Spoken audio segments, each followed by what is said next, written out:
1,389 €, c'est le prix auquel s'est négocié le kilo de porc au marché au cadran de Plérin ce mardi. En début de journée, l'inquiétude était palpable. Réunion à huis clos, début de cotation avec 1h30 de retard. C'est aussi l'occasion pour les représentants des organisations professionnelles de revenir sur les principales revendications abordées la veille au ministère de l'Agriculture. Les principales initiatives collectives que l'on peut avoir, c'est quand même les mesures que le gouvernement doit prendre sur le social et le fiscal.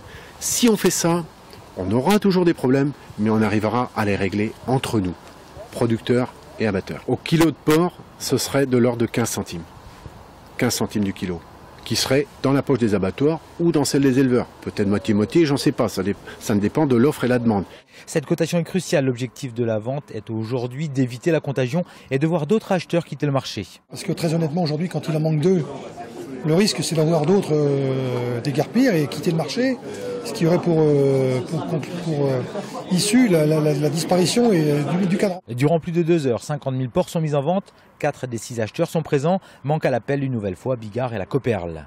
À l'issue de la cotation, 34 000 porcs trouvent preneur et 16 000 restent sur les bras des agriculteurs. Comme le règlement nous le permet, nous allons les affecter en fonction des quotas historiques de Bigard, de Copperle, les affecter à ces deux entreprises. Charge à eux de nous répondre. Et s'ils répondent encore par la négative, donc ils sont à nouveau hors règlement. Donc ça nous pose réellement un problème. Ça veut dire qu'aujourd'hui, il y a des éleveurs et des éleveuses qui sont dans leurs élevages et dans leurs porcheries à gérer des choses totalement ingérables pour les jours qui viennent. C'est une prise d'otage organisée, sciemment calculée. Nous ne pouvons pas l'accepter.